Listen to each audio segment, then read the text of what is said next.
നമസ്കാരം, ഞാൻ വിനോദ് പണിക്കർ, പാലക്കാട്. നമ്മളിന്ന് വന്നിരിക്കുന്നത് ഒരു സുഹൃത്ത് എന്നോട് ചോദിച്ച ഒരു ചോദ്യം, ഒരു സംശയം, അതിനുള്ള ഒരു ഉത്തരവുമായിട്ടാണ്. ആ ചോദ്യം ഒരു വലിയ സമൂഹത്തിൻ്റെ ചോദ്യമായി എനിക്ക് തോന്നിയത് കൊണ്ടാണ് അതിനൊരു മറുപടി എന്നുള്ള രീതിയിൽ ഒരു വീഡിയോ ചെയ്യണമെന്ന് തീരുമാനിച്ചത്. ചോദ്യം ഇതായിരുന്നു: പ്രസവം നടന്നിട്ട്, ഒരു വീട്ടിലൊരു പ്രസവം നടന്നു, 15 ദിവസം കഴിഞ്ഞ ശേഷമാണ് വിഷു വരുന്നത്. അപ്പോൾ വിഷു ആചരിക്കാമോ? ഇതിന് സമാനമായ ഒരു സംശയം അല്ലെങ്കിൽ ചോദ്യം മറ്റു പലർക്കും ഉണ്ടാകാം. അതായത്, ഒരു മരണം നടന്ന വീട്ടിൽ ഒരു വർഷം വരെ വിഷു ആഘോഷിക്കാതിരിക്കണോ? അല്ലെങ്കിൽ വിഷു പോലുള്ള, വിഷു മാത്രമല്ല, വിഷു, ഓണം, അങ്ങനെയുള്ള എന്ത് ആഘോഷങ്ങളായിക്കോട്ടെ. അപ്പോൾ ഒരു പ്രസവമോ ഒരു മരണമോ നടന്ന വീട്ടിൽ വിഷുവോ മറ്റ് ആഘോഷങ്ങളോ ഒരു വർഷം വരെ ആചരിക്കാതെ ഇരിക്കേണ്ടതുണ്ടോ? അല്ലെങ്കിൽ അതിൻ്റെ കാരണങ്ങൾ എന്താണ് എന്നുള്ളതാണ് നമ്മളിവിടെ ചർച്ച ചെയ്യാൻ പോകുന്നത്. ആദ്യം നമ്മൾ മനസ്സിലാക്കേണ്ടത്, ഇപ്പം നമ്മളൊരു മരണാനന്തരം അനുഷ്ഠിക്കുന്ന 15 ദിവസം അനുഷ്ഠിക്കുന്ന കാര്യങ്ങളെ നമ്മൾ പുല എന്നാണ് പറയുക. പ്രസവാനന്തരം 10 ദിവസത്തോളം അനുഷ്ഠിക്കുന്ന കാര്യത്തെ ആശൗചം എന്നുമാണ് പറയുക. അപ്പോൾ പുലയും ആശൗചവും രണ്ടും രണ്ടാണ്. പുല എന്ന് പറയുന്നത് ഒരു വ്യക്തി മരിച്ച് ആ ആത്മാവിനെ അല്ലെങ്കിൽ അവരുടെ കുടുംബാംഗങ്ങളിൽ നിലനിൽക്കുന്ന ആ മരിച്ച വ്യക്തിയുടെ ഓർമ്മകളെ, അല്ലെങ്കിൽ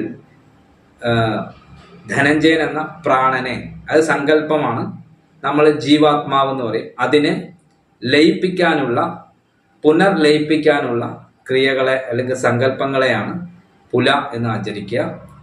അപ്പൊ അവിടെ ആ കാലഘട്ടത്തിൽ 10 ദിവസം അല്ലെങ്കിൽ സമുദായ ഭേദമനുസരിച്ച് 15 ദിവസം നമ്മൾ പുല ആചരിക്കുമ്പോൾ അവിടെ പിതൃ ആരാധനയാണ് നടക്കുന്നത്. അതായത് പരേതനായിട്ടുള്ള ആത്മാവിന് വേണ്ടിയുള്ള ആരാധനയെ പിതൃ ആരാധന എന്ന് പറയുന്നു. പിതൃ ആരാധന നടത്തുന്ന സമയത്ത് ദേവാരാധനയുടെ ആവശ്യമില്ല. അതുകൊണ്ടാണ് ആ സമയത്ത് ക്ഷേത്ര ദർശനം പോലുള്ളവ വിലക്കിയിട്ടുള്ളത്. മാത്രമല്ല, പുനർലയിപ്പിക്കുക, പുല എന്ന് പറഞ്ഞാൽ പുനർലയിപ്പിക്കുക. എന്താ ലയിപ്പിക്കുന്നത്? നമ്മുടെ ഓർമ്മകളിലും നമ്മുടെ ചുറ്റുപാടും ഉണ്ടായിരിക്കുന്ന അദ്ദേഹത്തിന്റെ ഓർമ്മയെ പ്രപഞ്ചത്തിലേക്ക്, അല്ലെങ്കിൽ പരേതൻ എന്നുള്ള അവസ്ഥയിലേക്ക്, നമ്മുടെ മനസ്സിൽ നിന്ന് പൂർണ്ണമായും ആ അവസ്ഥയിലേക്ക് കൺവേർട്ട് ചെയ്യാനുള്ള, മനസ്സിനെ നമ്മുടെ അദ്ദേഹം പരേതനാണ് എന്നുള്ള തലത്തിലേക്ക് കൺവേർട്ട് ചെയ്യാനുള്ള ഒരു പ്രക്രിയ ആണ് ഈ 10 ദിവസമായിട്ട് പരേതന് പരേതന് പരേതന് പരേതന് എന്നുള്ള സങ്കല്പം നമ്മൾ ചെയ്തുകൊണ്ടിരിക്കുമ്പോൾ നമ്മുടെ മനസ്സ്, നമ്മുടെ ചുറ്റുപാട്, നമ്മുടെ ജീവാംശത്തിൽ നിലനിൽക്കുന്ന അദ്ദേഹത്തിന്റെ ഓർമ്മകൾ എന്ന് പറയുന്നത് സാമാന്യന പ്രായേണ അദ്ദേഹം മരണപ്പെട്ടു എന്നുള്ള യാഥാർത്ഥ്യത്തിലേക്ക് കൺവേർട്ട് ചെയ്യും. അതിനുള്ളൊരു കാലഘട്ടത്തെയാണ് പുല എന്ന് പറയുന്നത്. അതേസമയം പ്രസവാനന്തരമുള്ളതിനെ ആശൗചം എന്ന് പറയും. ആശൗചം എന്നതിൻ്റെ അടിസ്ഥാനപരമായ വാക്കിന്റെ അർത്ഥം എന്ന് പറയുന്നത് അശുദ്ധി എന്നാണ്. അപ്പൊ പണ്ട് കാലങ്ങളിൽ പ്രസവ ശേഷവും 15 ദിവസം വരെ ഇതുപോലെ ആശൗചം ആചരിച്ചിരുന്നു. അതിന്റെ കാരണങ്ങൾ എന്ത്? ഇപ്പൊ മരണം എന്ന് പറയുന്നത് ഒരു ദുഃഖമാണെങ്കിൽ പ്രസവം ഒരു ദുഃഖമല്ല. പിന്നെ എങ്ങനെയാണ് അത് അങ്ങനെ ആചരിക്കേണ്ട കാര്യം എന്ത്? ഒരു പ്രസവം ഉണ്ടാകുക അല്ലെങ്കിൽ ഒരു കുട്ടിയുടെ ജനനം ഉണ്ടാകുക എന്ന് പറയുന്നത് തീർച്ചയായിട്ടും സന്തോഷം ഉണ്ടാക്കുന്നതാണ്, അത് ആഹ്ലാദത്തെ ഉണ്ടാക്കുന്നതാണ്. അങ്ങനെയുള്ളപ്പോൾ അതൊരു ദുഃഖപരമായ ആചരണമായിട്ട് കൊണ്ടുപോകേണ്ടതുണ്ടോ എന്ന് സാമാന്യേന നമുക്ക് സംശയം തോന്നാം. ആശൗചം എന്നത് അശുദ്ധി എന്നാണ് അർത്ഥം. അപ്പൊ അവിടെയും നമ്മുടെ പൂർവികരുടെ ഒരു ശാസ്ത്രബോധത്തെയാണ് നമ്മളത് അതിലൂടെ മനസ്സിലാക്കേണ്ടത്. കാരണം ഒരു കുട്ടി ജനിച്ചു, പണ്ടുകാലത്ത് ഇന്നത്തെ പോലെ ഹൈജീനിക് ആയ ഒരു സിറ്റുവേഷനിലോ ആശുപത്രികളിലോ ഒന്നും അല്ല ജനിക്കുക. അപ്പൊ തീർച്ചയായിട്ടും വീടുകളിൽ ഉണ്ടാകുന്ന പ്രസവം പോലുള്ളവയ്ക്ക് അതിന്റെ ഹൈജീനിറ്റി എന്ന് പറയുന്നതിനൊക്കെ കുറവുകൾ ഉണ്ടാകും. അതുപോലെ തന്നെ കുട്ടിയെ, അമ്മയെ സംബന്ധിച്ച് പ്രസവത്തോടനുബന്ധമായി ഉണ്ടാകുന്ന മുറിവുകൾ ഉണ്ടാവും. അതൊക്കെ ഇൻഫെക്ഷൻ പോലുള്ളവ ഉണ്ടാവാൻ സാധ്യതയുണ്ട്. അതുപോലെ തന്നെ ഇപ്പൊ ജനിച്ച കുട്ടിയെ ഇന്നത്തെ ആധുനിക സംവിധാനത്തിൽ പോലും ജനിച്ച കുട്ടിയെ നമ്മൾ പറയാറുണ്ട് ഒരാഴ്ച അല്ലെങ്കിൽ 10 ദിവസമെങ്കിലും മറ്റു സമ്പർക്കങ്ങളിലേക്ക് കൊണ്ടുപോകാതിരിക്കുക, അതിനെ കുറെ കൂടി ഹൈജീനിക് ആയിട്ട് കീപ്പ് ചെയ്യുക. അതിനുശേഷം മതി മറ്റുള്ളവർ വന്ന് കാണലും ഉമ്മ വയ്ക്കലും ഒക്കെ. ആരും നമ്മൾ ഇന്ന് പറയാറുണ്ട് കുട്ടികളെ ഉമ്മ വയ്ക്കാൻ അനുവദിക്കരുത്. മറ്റു പലതും അവരിൽ നിന്നുണ്ടാവുന്ന പല ഇൻഫെക്ഷനും കുട്ടിക്കും അമ്മയ്ക്കും ബാധിക്കാം. അതുകൊണ്ട് ആ ഒരു 15 ദിവസം അല്ലെങ്കിൽ 10 ദിവസം കഴിഞ്ഞിട്ട് മതി എന്ന് ശാസ്ത്രീയമായിട്ട് പറയുമ്പോൾ ഇതേ ഉദ്ദേശത്തോടു കൂടെയാണ് നമ്മുടെ പൂർവികർ പ്രസവാനന്തരം 10 ദിവസത്തോളം ആശൗചം ആചരിച്ചത് എന്ന് നമ്മൾ മനസ്സിലാക്കണം. അപ്പൊ ആ കാലഘട്ടത്തിൽ പ്രസവശേഷം നവജാത ശിശുവിന്റെ ആരോഗ്യ സംരക്ഷണത്തിനും അതുപോലെ തന്നെ പ്രസവശേഷം ആ സ്ത്രീ അല്ലെങ്കിൽ പ്രസവിച്ച സ്ത്രീക്ക് ഉണ്ടാവുന്ന ആരോഗ്യ ശാരീരിക മാനസിക തലങ്ങളിലെ ആരോഗ്യ വിഷയങ്ങളെ മനസ്സിലാക്കിക്കൊണ്ടും പരിഗണിച്ചുകൊണ്ടുമാണ് 10 ദിവസം ആശൗചം ആചരിക്കുക. അപ്പൊ അത് അവരുടെ ശാസ്ത്രബോധമാണ്, അവരുടെ ഹൈജീനിക് ആയിട്ടുള്ള തോട്ടിന്റെ ഭാഗമാണ് എന്ന് നമുക്ക് മനസ്സിലാക്കേണ്ടിയിരിക്കുന്നു. അതോടൊപ്പം തന്നെയാണ് ഇപ്പൊ പ്രസവശേഷം നമ്മൾ മഞ്ഞൾ തേച്ച് കുളി പോലുള്ളതൊക്കെ വെച്ചതെന്തിനു വെച്ചാൽ മഞ്ഞൾ തേച്ച് കുളിക്കുമ്പോൾ ഇൻഫെക്ഷൻ പോലുള്ള മഞ്ഞൾ ഒരു ആന്റിസെപ്റ്റിക് ആയിട്ട് വർക്ക് ചെയ്യുന്ന ഒരു സാധനമാണെന്ന് അറിയാം. അപ്പോൾ മഞ്ഞൾ തേച്ചുണ്ടാവുന്ന മുറിവുകൾ ഉണങ്ങാനും അവിടെ ചുടുവെള്ളം ഒഴിക്കണം എന്ന് പറയുന്നതൊക്കെ എന്തിനാ, ചുടുവെള്ളം ഒഴിക്കുമ്പോൾ ഒന്ന് വയറിന്റെ പേശികൾ ബലം വെക്കാനും ചുരുങ്ങാനും അത് സഹായിക്കുന്നു. അതോടൊപ്പം തന്നെ ഈ ഇൻഫെക്ഷൻ പോലുള്ള മഞ്ഞളൊക്കെ തേച്ച് ചൂടുവെള്ളത്തിൽ അത് വൃത്തിയാക്കുമ്പോൾ അത് ഇൻഫെക്ഷൻ ഇല്ലാതിരിക്കാൻ സഹായിക്കുന്നു. അപ്പോൾ അത്രയും ഹൈജീനിക്കായി അത്രയും ശാസ്ത്രബോധത്തോടു കൂടി ഉണ്ടാക്കിയ ഒരു ആചാരമാണ് ആശൗചം എന്നത്.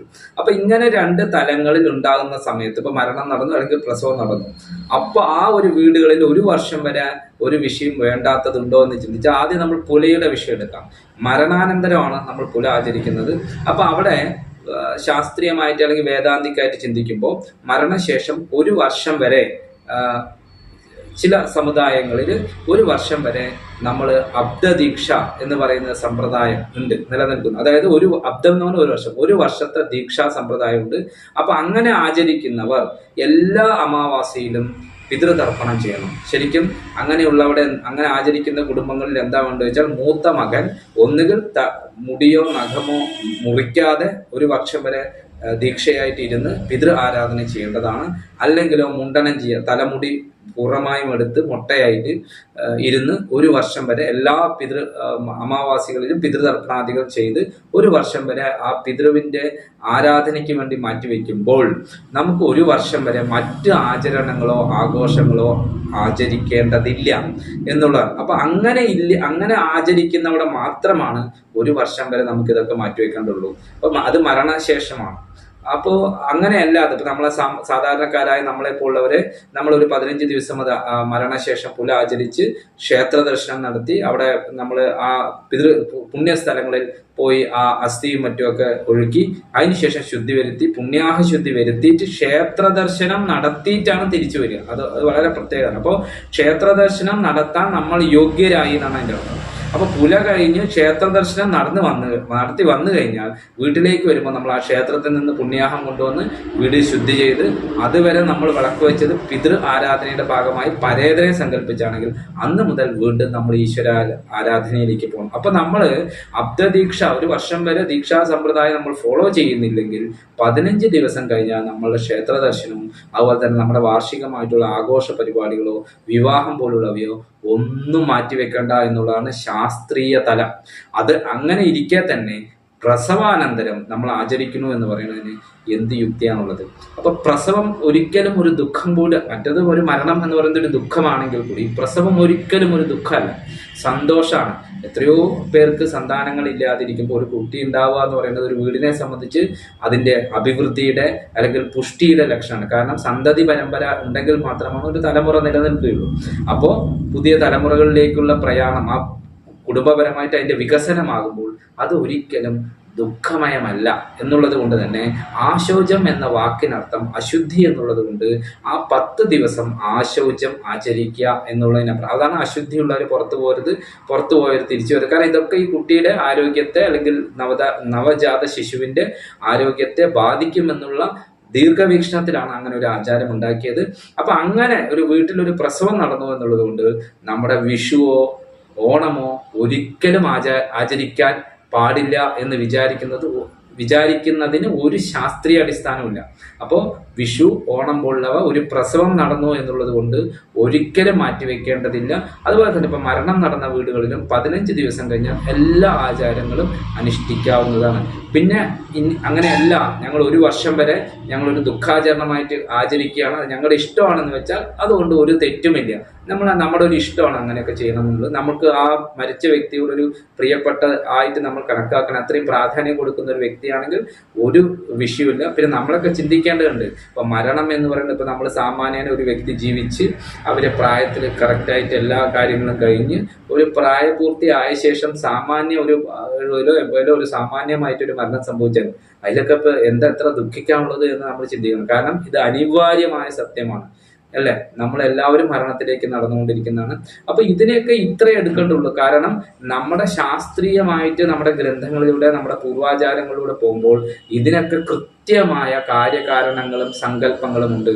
അതിൽ നിന്ന് വിഭിന്നമായി പലരും പറയുന്നതും ഇപ്പൊ നവയുഗ ആചാര്യന്മാർ പറയുന്ന പല വിഷയങ്ങളും ഏറ്റെടുത്തുകൊണ്ട് അതാണ് ശാസ്ത്രമെന്ന് വിശ്വസിച്ച് ആചരിച്ചു പോകുന്ന വലിയൊരു അബദ്ധമുണ്ട്. കാരണം ഇവിടെ എന്താ വെച്ചാൽ ഹൈന്ദവ ധർമ്മ വീക്ഷണങ്ങൾക്കൊക്കെ കൃത്യമായ കാര്യകാരണ ബന്ധമുണ്ട്. ഒരു കാര്യം ചെയ്യാൻ പറയുന്നത് അതിനൊരു കാരണമുണ്ട്, അതിനൊരു ശാസ്ത്രീയ വീക്ഷണം ഉണ്ടാകും.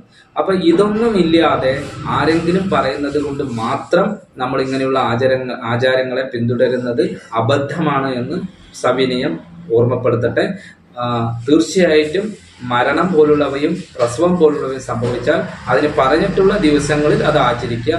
അതിനുശേഷം നമ്മുടെ ജീവിതത്തിലെ ഒരു ആഘോഷങ്ങളും മാറ്റിവെക്കേണ്ടതില്ല. അതിന് ഒരു ശാസ്ത്രീയ പിൻബലം ഇല്ല എന്ന ബോധത്തോടു കൂടി വേണം നമ്മൾ ചെയ്യാൻ. മറിച്ച് പണ്ട് ശാസ്ത്രം എന്ന് പറഞ്ഞാൽ ശാസിക്കുന്നത് എന്തോ അത് ശാസ്ത്രം, അതായത് ഗൈഡ് ചെയ്യുക എന്നുള്ളതാണ്. അതായത് ഒരു വിഷയത്തെ പെർഫെക്റ്റ് ആയിട്ട് എങ്ങനെയാണ് ചെയ്യേണ്ടത് എന്നാണ് ശാസ്ത്രങ്ങളൊക്കെ പറഞ്ഞു തരുന്നത്. ഇത് ഇങ്ങനെ ഇന്ന കാരണങ്ങൾ കൊണ്ട് ഇത് ഇങ്ങനെയാണ് ചെയ്യേണ്ടത്, അത് ഇങ്ങനെയാണ് ചെയ്യേണ്ടത് എന്ന് പറഞ്ഞു തന്ന ശാസ്ത്രം ഇന്ന് ഇത് ചെയ്യരുത് എന്നായി മാറി. പലപ്പോഴും ശാസ്ത്രം പറയുന്നത് ഭയപ്പെടുത്തലുകളുടെയും ഭീതി വ്യാപാരത്തിന്റെയും ഒരു തലത്തെ അങ്ങനെ പറഞ്ഞുകൊണ്ട് അതാണ് ശാസ്ത്രമെന്ന് വ്യാഖ്യാനിക്കുമ്പോൾ നമ്മൾ മനസ്സിലാക്കേണ്ടത് ശാസ്ത്രം എന്ന പദത്തിന്റെ അർത്ഥം ശാസിക്കുന്നത് എന്തോ അത് ശാസ്ത്രം. ഗൈഡ് ചെയ്യുന്ന ഒരിക്കലും ഭയപ്പെടുത്താനല്ല, മറിച്ച് കൃത്യമായിട്ട് വഴി കാണിക്കാനാണ്. മുന്നേ പോയവർക്ക് മാത്രമേ ആ വഴിയിലൂടെ കൃത്യമായിട്ട് നമ്മളെ നയിക്കാൻ പറ്റൂ. അതുപോലെ ആചാരങ്ങളും വിചാരങ്ങളും എങ്ങനെയാണ് കൃത്യമായിട്ട് ചെയ്യേണ്ടത്, അതിന്റെ സങ്കല്പം എന്ത് എന്ന് പറഞ്ഞു തരുന്ന വഴികളെയാണ് ശാസ്ത്രം, അല്ലെങ്കിൽ വിചാരധാരയാണ് ശാസ്ത്രം എന്ന് പറയുന്നത്. അപ്പോൾ ശാസ്ത്രം വേണ്ട എന്ന് പറയുന്നതല്ല, എങ്ങനെയാണ് വേണ്ടത് എന്ന് പറയുന്നതാണ്.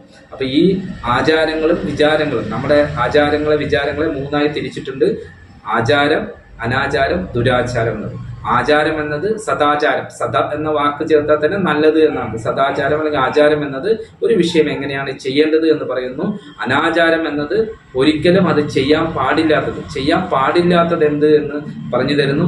ദുരാചാരം എന്നത് തെറ്റായിട്ട് ചെയ്യുന്നതിനെയാണ് ദുരാചാരം എന്ന് പറയുന്നത്. ചെയ്യേണ്ട വിധമല്ലാതെ വേറൊരു ആംഗിളിൽ ചെയ്യുന്നതിനെയാണ് ദുരാചാരം എന്ന് പറയുന്നത്. പലപ്പോഴും ഇന്ന് ആചാരം എന്ന് നമ്മൾ അനുവർത്തിച്ച് വരുന്നതോ അല്ലെങ്കിൽ അത് വ്യാഖ്യാനിച്ച് തരുന്നവരോ പറയുന്നതും ചെയ്യുന്നതും ദുരാചാരത്തിലേക്ക് പോകുന്നു എന്നുള്ളതാണ്. കാരണം ആചരിക്കേണ്ട സങ്കല്പത്തിലോ ആചരിക്കേണ്ട പ്രാധാന്യത്തിലോ അല്ലാതെ വേറൊരു രീതിയിലും വേറൊരു തലത്തിലും അതിനെ കൊണ്ടുപോവുകയും അതിന്റെ വീക്ഷണങ്ങളെ വികലമായി വ്യാഖ്യാനിക്കുകയും ചെയ്ത് അങ്ങനെ ഭീതി വ്യാപാരം എന്നുള്ള രീതിയിലേക്ക് ഇതിനെ കൊണ്ടുപോകുമ്പോൾ ഹൈന്ദവ ധർമ്മ വീക്ഷണങ്ങളുടെ ശാസ്ത്രീയ തലത്തെയാണ് അവിടെ ചോദ്യം ചെയ്യപ്പെടുന്നത്.